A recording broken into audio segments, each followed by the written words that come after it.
Oi, William. Olá, tudo bem? Boa tarde. Obrigado por você ter essa disponibilidade para a gente inverter a ordem das palestras enquanto o Vinícius não volta. Então, vamos seguir aqui com o William, gente. Ele vai falar um pouquinho para a gente sobre como não se estressar fazendo teste de estresse. Então, fica à vontade, William. Se você precisar da gente vai estar aqui. E aí, depois ele segue com a nossa programação, gente. Muito obrigada, William. Tudo bem, tudo bem. Olá, pessoal. Primeiramente, eu queria agradecer o pessoal do MTC pela oportunidade. Eu sou o William e a minha autodescrição é que eu sou uma pessoa branca, de óculos, com barba, um cabelo grande. Atrás de mim dá para ver um pedaço da minha cama, uma janela com cortinas. Bem, e eu estou aqui para conversar com vocês sobre como não se estressar fazendo teste de estresse. Basicamente, contando alguns pontos assim nesse trilhar de teste de performance e como que algumas tomadas de decisões ali que eu fiz junto com outras pessoas para que tudo funcionasse perfeitinho. Bem, primeiramente, eu sou o William, sou formado em Segurança da Informação pela FATEC de Americana. E eu gosto muito de Python, é uma linguagem que eu me identifiquei bastante. Eu gosto também muito de código aberto, então tudo que eu tento fazer assim num quesito pessoal, eu tento sempre deixar ali no GitHub para todo mundo conseguir acessar e tudo mais. Eu tenho me aventurado também um pouco no mundo dos cafés, conhecendo algumas coisas assim, tenho gostado bastante. E eu gosto também muito de cervejas, então se por acaso vocês me virem em algum lugar, me chamem para tomar cerveja, beleza?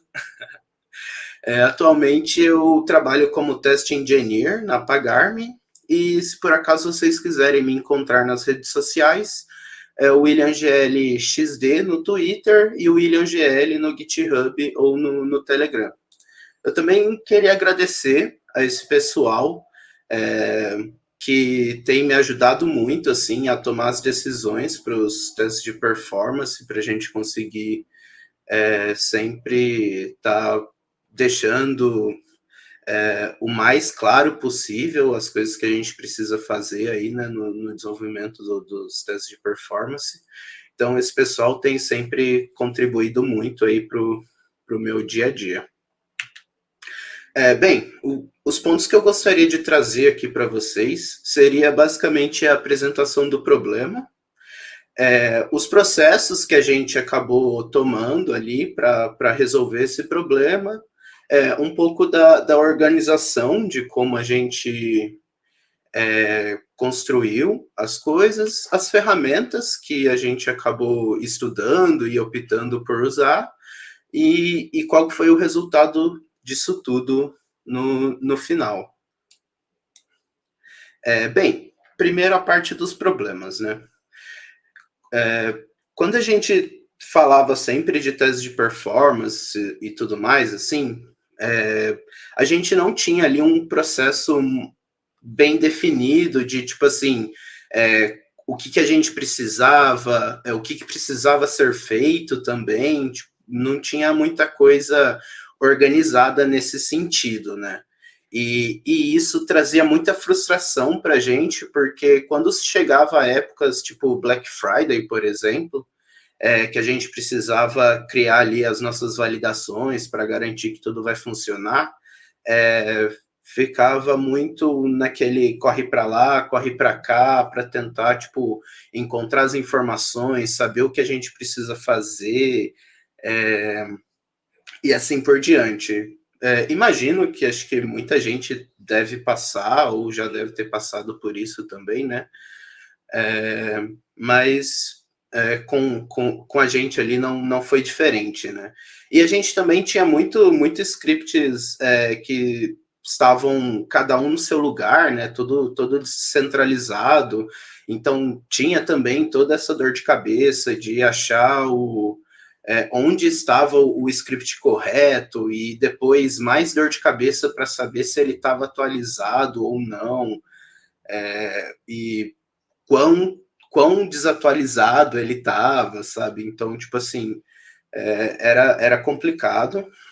E também a gente estava muito preso assim a um serviço pago, que no caso é o Blazemeter, e isso às vezes também poderia trazer ali uma certa frustração, né? Porque quando você fica muito preso a um serviço só, se por algum momento você precisar se desprender dele, pode ser que você tenha uma outra dor de cabeça ali para resolver.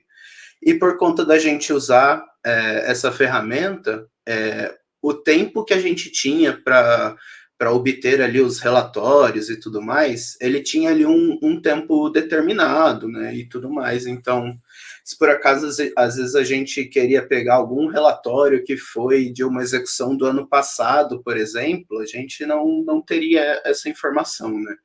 E aí também o clássico ponto, né, da redução de custo, onde todo mundo vai acabar passando por isso, né? Se você ainda não passou, você vai passar, e com certeza muitas pessoas aqui também já passaram por isso.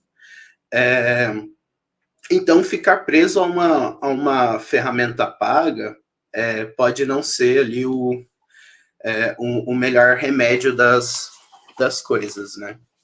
Então, esses foram os problemas que a gente tinha até então.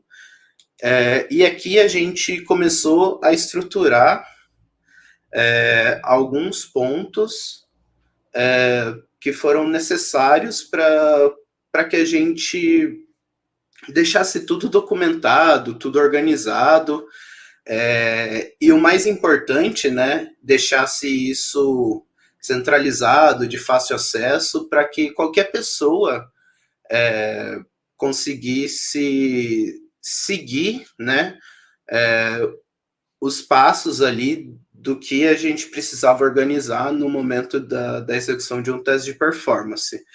E esse ponto, né, da documentação, ele é muito importante porque em todo lugar acontece o famoso problema de, tipo, o dominador do conhecimento ali, né? Então, tipo assim, geralmente é uma pessoa que sabe tudo que precisa ser feito para o teste acontecer, né? Para o teste de performance acontecer.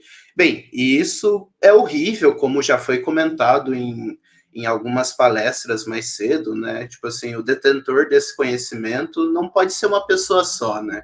E às vezes também não é ideal que sejam tipo duas pessoas, porque não necessariamente é garantido de que as duas pessoas vão estar ali, tipo, 100% disponíveis para organizar a execução dos testes de performance, né? Pode ser que uma pessoa está de férias, a outra passou mal, e tipo, isso pode complicar bastante. Então, acho que o ideal, assim, no meu ponto de vista, seria de que todo mundo ali do seu time, da empresa, conseguisse ter esse domínio, né? Conseguisse executar essas tarefas ali sem a dependência de outras pessoas ali, né? Sem que precise estar conversando sempre com uma outra pessoa para saber qual que é o próximo passo, né? Então, com isso, a gente acabou definindo os nossos procedimentos ali para o teste de performance, no qual abrangeu os quesitos de, tipo assim, o que o teste deve fazer, né? Esse aqui, eu até ouso comentar que é o ponto principal do planejamento ali do teste de performance, porque é ele que vai ditar muitas das coisas que a gente vai precisar fazer. Então, o que fazer, o que o teste tem que fazer seria, de fato, o primeiro ponto ali que a gente deveria procurar entender. Depois seria o processo da criação de script, né, e tudo mais. E aí a gente parte para o cenário de execução, né? Então, e aí vem aquela famosa pergunta, né? A gente precisa agendar essa execução, onde que essa execução vai acontecer, né? E também o último ponto, mas com certeza o não menos importante, que é a criação do relatório de teste, né? Porque com o relatório é onde a gente vai conseguir ali ter todo o entendimento do que aconteceu e se alguma coisa precisa ser corrigida ou não.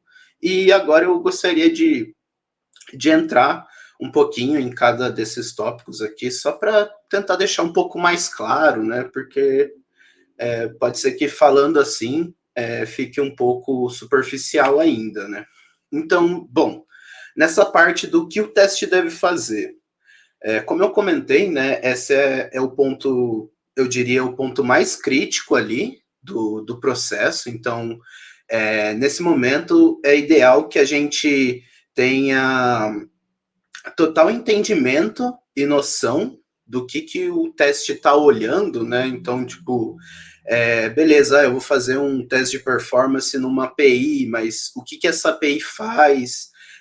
O que eu preciso olhar nessa API? Onde que essa API está se conectando?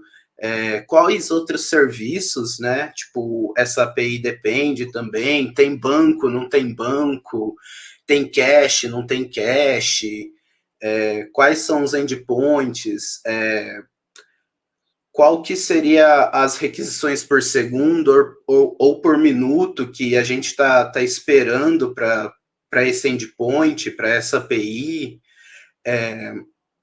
e assim por diante, né? Então, é interessante de que essa parte do plano de teste, ela esteja bem madura, porque ela basicamente vai ser o nosso pilar que vai motivar com que os outros processos ali sejam feitos e de fato eles aconteçam como deveria, né? Então eu chuto dizer que esse é o momento mais importante ali na hora da gente pensar em teste de performance. Depois aqui na criação do script, eu também me arrisco a dizer que é a parte mais divertida ali, né? Porque é onde a gente vai colocar a mão na massa. Então, basicamente, é aqui onde a gente vai olhar ali para o plano de teste para falar, beleza, eu preciso fazer isso, isso, isso, com base nas ferramentas que a aplicação que eu estiver usando ali para o teste de performance me forneça, né? Então, porque a aplicação é o menor dos problemas nesse momento, né? Então, é nessa etapa que a gente vai entender tudo que a gente precisa fazer ali para o teste de performance acontecer e é onde a gente vai fazer o nosso script, por assim dizer. A execução do teste, né? Essa parte da execução do teste, ela pode ser, tipo, um pouco problemática também, porque é ideal que a gente tenha em mente, né, na hora de fazer essa execução, alguns pontos, né? Então, é interessante a gente saber se, tipo, para fazer essa execução do teste, a gente vai precisar ali de alguma massa de dados, né? Por exemplo, alguns usuários que já estão pré-cadastrados em algum banco, por exemplo, e eles precisam estar lá para o teste acontecer. Eu preciso agendar, né? Porque dependendo do ambiente onde a gente vai executar esse teste de performance, né? Dependendo do que a gente tá querendo olhar com o teste de performance, a gente precisa executar, agendar, né, uma execução para o teste, né? Por exemplo, né, se a gente for fazer o teste de performance em produção, dificilmente a gente vai conseguir fazer isso num horário comercial, né? Porque tá todo mundo usando, né, o seu produto e tudo mais, então O horário comercial seria meio que um horário que a gente excluiria disso. Então, a gente precisa sentar, conversar e entender qual que é o melhor momento para que esse teste aconteça. E também, né, para a execução acontecer, a gente precisa entender se o sistema ele precisa ser escalado ou não, né, porque dependendo do ambiente e tal, a gente trabalha com uma quantidade de máquinas ali, então a gente precisa saber se, tipo, se da forma com que ele está com que ele já está funcionando, ele está certo, ou beleza. Geralmente, quando é fora de uma Black Friday, a gente trabalha com tantos serviços ali em pé e tudo mais. E quando é momento de Black Friday, a gente faz uma escala ali, subindo mais 2, mais 5 serviços, né? Para que a gente consiga garantir ali que tudo vai funcionar como deveria, né? E também é importante saber onde que esse teste vai ser executado, né? Então, tipo, eu executo esse teste da minha máquina, eu executo esse teste a partir de um servidor. Não, eu tenho um Kubernetes lá onde eu consigo trigar uma execução. Ou, eu tenho um outro serviço que foi criado que triga essa execução automática. É interessante, então, ter tudo isso em mente para na hora de você fazer a execução, você ter uma noção de que, tipo, às vezes você precisa fazer algumas coisas antes do teste acontecer, né? Fazer algumas coisas depois, né? Então, isso é bem importante para que a execução aconteça ali no tempo que ela foi definida, né? Para acontecer, para não termos imprevistos, por mais que imprevistos sempre acontecem, né? Mas a gente tenta sempre reduzir ao máximo os tipos de imprevistos e a quantidade deles para que tudo aconteça perfeitinho. E o ambiente, né, já foi comentado, né, como prod, sandbox e assim por diante, dependendo da onde você quer olhar, né, o ambiente de fato vai importar. A criação do relatório, ela também é extremamente importante, assim, depois que a execução aconteceu, porque é com esse relatório que a gente vai entender, tipo, o que foi bom, o que foi ruim, né? A gente vai ter também ali, é sempre interessante ter evidências no relatório, mostrando como os sistemas se comportaram e tudo mais. E o mais importante disso tudo é que durante o desenvolvimento desse relatório, é interessante de que ele seja feita utilizando uma linguagem que tanto pessoas técnicas quanto pessoas não técnicas, né, pessoas de produto, por exemplo, consiga entender o que está escrito ali, porque depois disso, né, pode ser que as pessoas precisam criar tarefas para corrigir o que não funcionou, né? Então, essa parte do relatório, ela também é tão importante quanto o plano de teste, né? E ela acaba trazendo esses insumos para a gente saber o que a gente precisa fazer, né?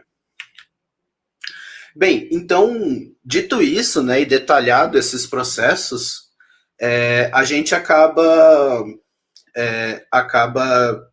criando ali, né, algumas etapas que a gente precisa desenvolver antes que o teste aconteça, né? Então, com isso a gente consegue criar ali os passo a passos, onde fica essa parte da criação dos cronogramas, né? Então, em que momento eu vou fazer o plano de teste, quanto tempo eu levo para executar esse plano de teste, os agendamentos e a organização, né, para a execução do script, os relatórios com insight, e aí precisou que melhorias sejam feitas no sistema, né? Então, por exemplo, às vezes durante o teste de performance, foi observado que uma determinada query no banco de dados não estava performática o suficiente e isso dá para melhorar. Então, beleza, o pessoal vai lá, vai fazer as tarefas que precisam ser feitas, vão corrigir essa query, e aí, com isso, acaba gerando uma nova execução, né, para validar se essas melhorias de fato resolveram os problemas que elas tinham que resolver, né. Então, aí agora a gente vem para essa parte da organização dos scripts e organização das ferramentas, né? E o ponto mais importante aqui é a gente saber que ferramenta que a gente vai escolher, né? Então, tipo, e para a gente ter essa noção, a gente precisa de fato entender como que a empresa funciona, o que os times usam e assim por diante, né? Então, tipo, é sempre interessante saber os serviços que a empresa usa, né? Então, tipo, ela trabalha com API, ela tem um cache que é um Redis, ela tem um banco de dados que é SQL, mas ela também tem um banco de dados que é NoSQL, e assim por diante. Então, é sempre legal ter essa noção, porque dependendo da ferramenta que a gente vai escolher, pode ser que ela dê um suporte para fazer teste de performance em mensageria, pode ser que ela não dê, né? Então, tipo, é sempre legal ter isso em mente. E outro ponto também super importante é a linguagem que o time trabalha, porque com isso a gente consegue definir, né? Tipo, a linguagem que o time trabalha é Python, então será que se a gente achar uma ferramenta de teste de performance feita em Python, o pessoal do próprio desenvolvimento consegue auxiliar a gente na criação dos scripts, por exemplo, né?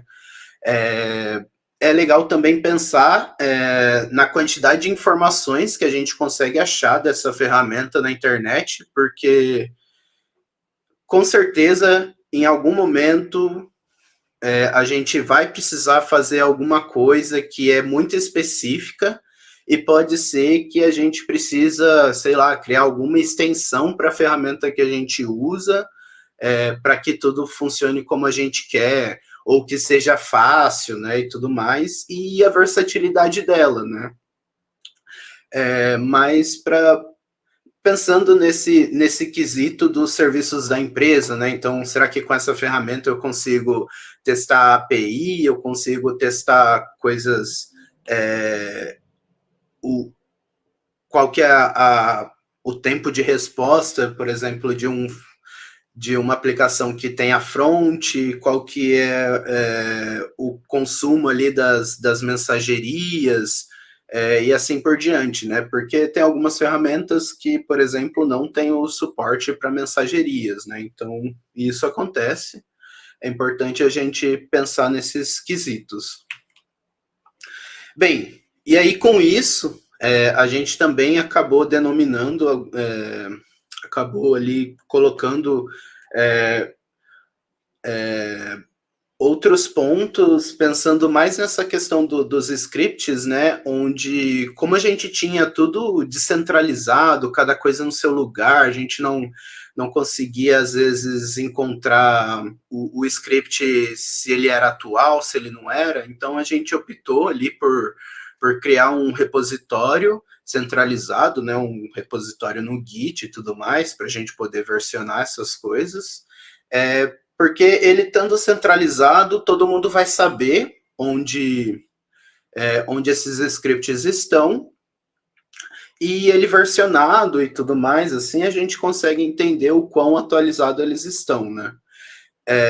E outro ponto que pode ser interessante também é entender como estruturar esses scripts, né?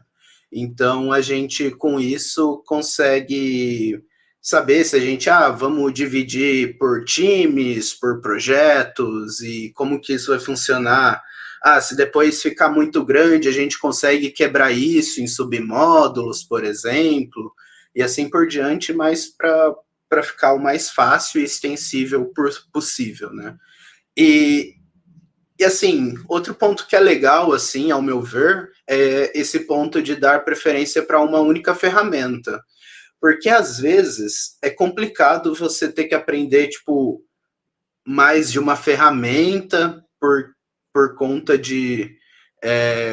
de algum motivo, assim, tipo, às vezes vira uma bagunça, sabe? Então, tipo, eu tenho 20 ferramentas de teste de performance, sabe? Então, tipo, será que isso vale a pena? Obviamente, pode acontecer de, tipo assim, eu tenho uma ferramenta que ela é específica para API, essa outra é específica para mensageria, essa outra é específica para outra coisa, e, tipo assim, até aí tudo bem, sabe? Porque cada uma tem o seu objetivo. Mas teria necessidade eu ter duas ferramentas que fazem a mesma coisa? Será que às vezes eu não estou sendo precioso demais assim com isso? E APMs. APMs são extremamente importantes, porque com eles a gente consegue ter os insights assim, tipo, perfeitos de como o sistema tá desenvolvendo e tudo mais. Então, APMs são bem importantes. Aqui eu vou falar extremamente rápido dessa sopa de frameworks, que eu imagino que o nosso horário já tá chegando. Peço perdão por isso. Então, aqui a gente tem a nossa sopa de framework, né? Que são alguns frameworks que a gente deu uma estudada para ver qual que se encaixaria melhor no nosso perfil, né, e tudo mais. Então aqui tem o Archly. Ele foi uma ferramenta que a gente achou interessante de início, porque teoricamente você não precisa saber uma linguagem de programação para conseguir usar ele. Ele é open source, ele tem opções tanto gratuitas quanto pagas, e a gente usa um arquivo YAML para construir ali todos os cenários de performance. E ele tem ali um modo distribuído numa versão paga, digamos assim, né? Então, a gente testou ele, achou ele interessante, mas fomos olhar outras coisas, né? O K6 também. O K6 é uma ferramenta que tem sido muito falada hoje em dia, assim, e é uma ferramenta muito interessante, né? Ela é feita em Go, mas a gente consegue escrever os cenários em Java. Desculpa. A gente consegue escrever os cenários em JavaScript e aí a ferramenta transpila isso para Go. É um projeto open source, ele é gratuito, mas ele também tem uma cloud paga. A gente consegue criar extensões para ele, coisa que é bem interessante, né? Porém, infelizmente, para criar extensão para ele, a gente precisa criá-las em Go, né? Então a pessoa ali talvez tenha que ter tanto conhecimento em JavaScript quanto em Go.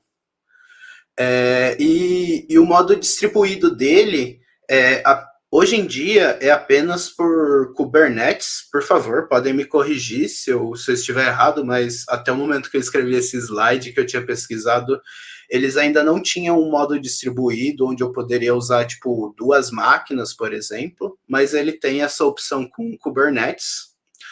E tem até uma issue lá no repositório do K6 falando sobre isso, né? Coisa que eles pensam em implementar mais para frente, e por isso que eu coloquei o por enquanto. Bem, a gente tentou também o JMeter. No caso, a gente usou bastante, né, o JMeter e usa até hoje em alguns projetos específicos. E bem, ele é o mais famoso, né? Nem tem muito assim o que falar dele. Ele tem ali o seu front, né? Ele tem uma interface gráfica ali onde a gente consegue escrever os nossos cenários. O uso dele é de graça e tudo mais, e ele tem muitas extensões. Isso pode ser bom ou ruim, né, em alguns pontos. Tipo, será que quando eu quero fazer uma coisa básica, eu vou precisar instalar muitas extensões para poder fazer o básico? Então, tipo, será que isso é bom? Será que isso é ruim? É interessante ter isso em mente. O Blazemeter, igual foi comentado lá atrás, a gente ainda usa ele, principalmente para rodar os nossos scripts feitos no JMeter. Bem, ele é fechado, ele tem ali o seu plano gratuito, mas ele também tem a versão paga, claramente. Ele tem esses serviços aqui, que são serviços muito bons, no quais no qual ele oferece, né? Então, ele tem o serviço de performance, de funcional, de teste de API, ele tem um mock server também, que é super interessante. Ele é compatível com JMeter, com Locust, com outras coisas. E o mais interessante dele, assim, ao meu ver, é o Taurus, que é uma ferramenta que eles fizeram, CLI, assim, tudo mais, né? Então, é linha de comando. Então, a gente consegue, da nossa própria máquina, subir um script lá para o BlazeMeter e já fazer a execução dele, sabe? Já iniciar por lá, sem ter que ficar acessando o site, ficar carregando os scripts e tudo mais, né? O Taurus é uma parada que eu achei bem interessante, porque ele facilita demais, assim, o trabalho nesse sentido. Bem, e aí vem o Locust, né? O Locust eu até coloquei uma coroazinha aqui nele, porque foi uma ferramenta que acabou brilhando bastante os nossos olhos, porque é uma ferramenta open source, ela é livre, ela é feita em Python, e não necessariamente porque eu gosto muito de Python, né, que ela acabou sendo escolhida, mas pela versatilidade mesmo dela. Infelizmente, ela não é tão fácil de se criar extensões. Então, ali tem uma certa complexidade ali para entender como fazer e tudo mais, mas a gente consegue criar essas extensões e a gente consegue fazer isso usando o próprio Python. E ele tem tanto a versão CLI, né, então a gente pode executar ele no modo headless, por exemplo, quanto a gente também pode subir a interface web dele lá, onde a gente entra no sitezinho, no localhost lá do Locust, por exemplo, e consegue tanto dar play numa execução, consegue definir a quantidade de usuários, a quantidade de usuários que vão ser também iniciadas por segundo durante o teste, né? Porque não necessariamente eu vou fazer um teste com 100 usuários ou 1.000 e começar esses 100 usuários, tipo, de uma vez, né? A gente consegue fazer com que ele seja iniciado a cada segundo. Então, 100 usuários, eu posso subir um usuário por segundo, 2, 5, 10, quanto quiser, né? Bem, e o que acabou brilhando bastante os nossos olhos nisso foi o modo distribuído dele, que é muito simples. A gente consegue, tipo, tendo duas máquinas na rede, a gente consegue, tipo assim, executar o modo distribuído dele, então a gente consegue ter, tipo, um worker, dois workers, quantos workers a gente quiser, numa rede local, e a gente tem depois o nosso nó master, onde a gente consegue sincar eles todos juntos ali pela rede, sem a necessidade, por exemplo, de um Kubernetes, que às vezes envolve também ter todo um domínio de DevOps, né, e tudo mais ali. Então a gente achou o Locust super interessante por conta disso. Bem, ele é tanto uma lib quanto framework, porque a gente consegue usar ele, a gente usa ele para executar os testes, mas, tipo assim, a gente pode tanto subir o serviço do Locust para executar esse teste, quanto a gente pode, por exemplo, criar uma API e usar o Locust como lib, e aí, tipo, a gente triga através dessa API nossa uma execução do Locust, por exemplo, né? Os reportes dele são bem legais, assim, é um report HTML, onde mostra o gráficozinho do desempenho do serviço, mostra a quantidade de requisições, e essas coisas, assim. Então, o report nativo dele já é bem legal, porém, a gente também consegue usar esse outro carinha aqui, que é o JTL Reporter, que ele é um reporter gratuito também, o código dele está no GitHub, e a gente consegue usar ele para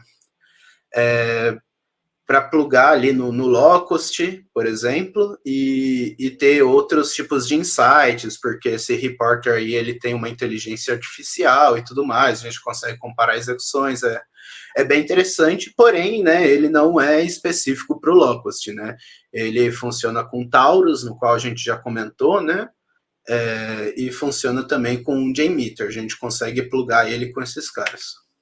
E aí, então, só para terminar, que eu já estou super atrasado, desculpa, pessoal, só para terminar ali, os pontos do qual esses processos ajudaram a gente foi que a gente conseguiu com que as pessoas desenvolvedoras da empresa conseguisse ajudar a gente nessa construção de script, porque são muitos times, né? E o time de QA não é um time tão grande assim para, sei lá, dar suporte para 20 times, por exemplo. Então, o pessoal de desenvolvimento ajudando a gente facilita muito, muito assim, o trabalho. E pelo fato de ser ali uma ferramenta ali, né, que a gente consegue usar o código para escrever os scripts, isso deu uma facilitada, né, porque o pessoal está, de certa forma, acostumado com isso. Bem, tem essa parte da execução distribuída, que ela é super simples, né, então a gente só precisa ter máquinas em localhost ali para funcionar. Não necessariamente a gente precisa ter um conhecimento avançado ali em DevOps, por exemplo. O Python também foi uma grande aceitação, assim, pelos times da empresa, né? Porque o Python é uma linguagem super simples, até mesmo quem não costuma, né, desenvolver em Python, quando dá uma olhada em como as coisas estão estruturadas ali, já consegue, tipo assim, fazer em poucas horas ali, já entende como que funciona as estruturas e já consegue fazer alguma coisa, sabe? E a gente também conseguiu ter toda ali uma abertura do leque, por conta da gente conseguir usar as bibliotecas que já tem no Python para comunicação com outros serviços, né? Como, por exemplo, aí o Redis e o RabbitMQ. Então, a gente já consegue criar integrações com essas coisas, usando as bibliotecas que já tem no Python, e a gente também consegue usar o Faker ali, né, para criar uns dados aleatórios para a gente não ter que, por exemplo, ficar sempre usando o mesmo nome ou algum outro dado repetido ali, no qual pode ser que acabe trazendo alguns problemas para os testes. E o Locust, os desenvolvedores do Locust, eles têm um outro repositório no qual possui alguns plugins já prontos para o Locust, como, por exemplo, o Kafka. Para essa parte do front, eles usam o Selenium e tudo mais, assim. Então, já tem algumas coisas prontas, no qual a gente consegue ou se basear, consegue usar e tudo mais. E, como já foi comentado também, o BlazeMeter, através do Taurus ali, ele também já entende o Locust também, os arquivos do Locust, e o BlazeMeter a gente consegue continuar utilizando ele, sem que a gente, de fato, fique preso à ferramenta do BlazeMeter, né? Porque a gente está fazendo tudo em Locust, por exemplo, né? E se por acaso a gente quiser mudar ou quiser criar a nossa própria ferramenta para fazer isso, a gente consegue. Bem, é isso, pessoal. Eu dei uma excedida no tempo aqui, peço perdão, mas qualquer pergunta, fiquem à vontade. Obrigada, William. Também por mais um excelente conteúdo aí comparativo dessas ferramentas, contando esse case. Sensacional. Eu vou fazer uma das perguntas, temos algumas aqui, mas vamos seguir na ideia de levar elas lá para a salinha, porque não dá para a gente fazer todas. Mas, sim, de uma forma geral, assim. Eita, que mudou aqui minha ordem de pergunta de novo. Ó, a pergunta mais votada fala assim: quando não temos um ambiente de teste comparável com o de produção, o que levar em conta para fazer uma correlação? Bem, esse ponto é um pouco complicado, porque dependendo de como a escala do seu ambiente funciona e tudo mais, assim, a gente não consegue nem utilizar aquela questão matemática de correlação das coisas, né? No sentido de, tipo assim, se por acaso eu trabalho com um serviço onde a escala dele são 5 containers e no meu ambiente de testes é um só, não necessariamente eu consigo fazer essa razão e proporção das coisas, né? Então, é sempre interessante que você tente deixar ali o mais parecido possível, mas o legal de você já ter um ambiente de teste onde você possa rodar isso, e o ambiente de produção é um ambiente onde, de fato, você não pode nem tocar, né, para fazer o teste de performance, eu acho que daria para ter uma noção sobre o desempenho do próprio serviço, sabe? E ali, quando eu digo isso, eu não digo nem pensando em comunicação com o banco, nem nada, eu penso mais numa questão de, tipo assim, será que quando eu desenvolver essa API, todo mundo pensou na melhor prática ali, então, tipo assim, eu estou tentando usar o melhor da linguagem para deixar o serviço o mais rápido possível, sem que eu tenha que escalar esse serviço, sabe? Às vezes eu acho que a gente consegue tirar algumas métricas desse ponto, sabe? E aí depois vem toda essa questão também da comunicação com outros serviços, né? Porque às vezes ele usa um banco de dados que é um pouco mais capado, então você precisa limitar a quantidade de conexões paralelas ali com o banco de dados, e isso acaba impactando demais assim na performance das aplicações, né? Com certeza. Bom, obrigada, William. Eu ia falar Vinícius, porque a gente descobriu que ele conseguiu voltar. Obrigada, William, pela palestra, pelo conteúdo sensacional. E deixo o convite para vocês baterem um papo com o William lá na nossa salinha. Então, procurem ele lá, levem essas dúvidas. É um assunto super interessante, também super atual. Mais uma vez, obrigada por você ter participado com a gente do MTC. Eu que agradeço. Muito obrigado. E vamos lá para a salinha, quem tiver interesse, que a gente conversa mais lá. Muito Beleza. obrigado, pessoal. Até mais, William.